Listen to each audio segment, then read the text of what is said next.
Assalamualaikum warahmatullahi wabarakatuh. Dalam video kali ini, saya akan membahas tentang masalah-masalah pendidikan yang sering terjadi di Indonesia. Pendidikan adalah proses pembangunan sikap dan tata laku seseorang atau kelompok dalam upaya melalui sebuah pengajaran maupun pelatihan. Sedangkan menurut para ahli, pendidikan adalah bimbingan yang dilakukan secara sadar oleh pendidik kepada peserta didik dengan tujuan utama yaitu untuk membentuk kepribadian baik secara jasmani maupun rohani. Sejalan dengan tujuan dari Undang-Undang Dasar 1945, yakni untuk mencerdaskan kehidupan bangsa. Nah, dalam hal ini, tentu pendidikan sangatlah berperan penting. Bagaimana bisa mencerdaskan kehidupan bangsa jika tidak ada pendidikan? Tapi, bagaimana jika pendidikan itu tidak bisa dicapai oleh seluruh kalangan masyarakat? Nah, dalam hal ini, saya akan membahas tentang mahalnya biaya pendidikan di Indonesia. Meskipun pemerintah Indonesia telah menghilangkan biaya pendidikan sampai dengan jenjang SMA, tetapi masih saja ada dana informal yang harus dikeluarkan oleh siswa, walaupun telah digratiskan oleh pemerintah. Kita semua tahu, tentu sekolah akan mematok biaya setinggi-tingginya untuk meningkatkan atau mempertahankan mutu pendidikan mereka. Sehingga sering dikatakan bahwa pendidikan yang bermutu itu adalah pendidikan yang mahal.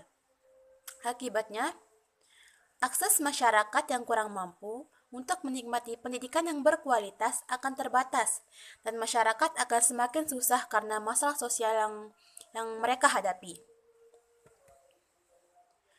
Di Indonesia pun ada istilah yang mengatakan bahwa nilai dan ijazah di Indonesia itu bisa dibeli. Nah, kenapa sampai ada orang yang mengatakan begitu? Itu dikarenakan karena pendidikan di Indonesia itu yang sangat mahal. Bukan hanya itu, pemerintah di Indonesia juga kurang memperhatikan sekolah-sekolah di pelosok negeri. Padahal, keadaan sekolah itu sangatlah memperhatikan. Padahal banyak juga anak-anak di Indonesia yang kurang mampu namun mempunyai keinginan belajar yang sangat tinggi. Nah, itu juga perlu diperhatikan oleh pemerintah. Dari permasalahan yang tadi dibahas, harus ada solusi bagaimana agar pendidikan dapat berjalan dengan baik, terjangkau oleh masyarakat, dan tetap sebanding dengan mutu pendidikan yang diperoleh oleh masyarakat.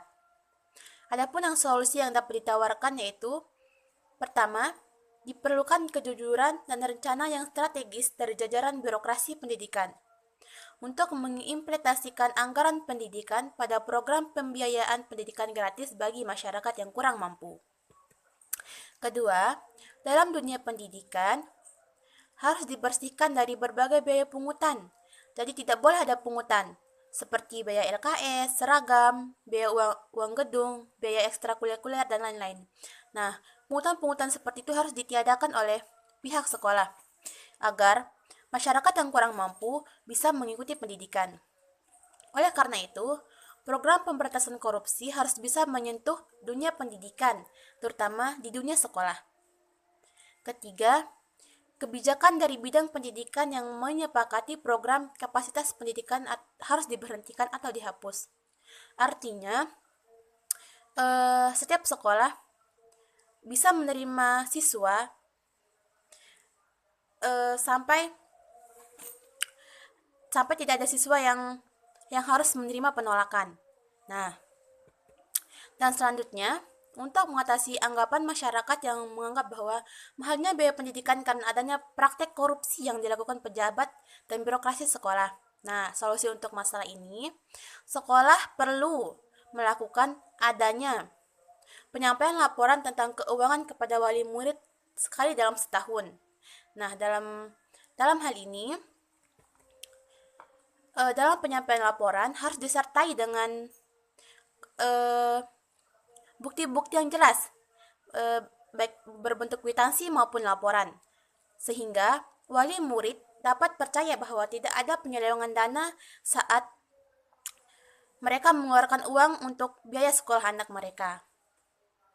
Mungkin Sekian video yang dapat saya buat. Terima kasih atas perhatiannya.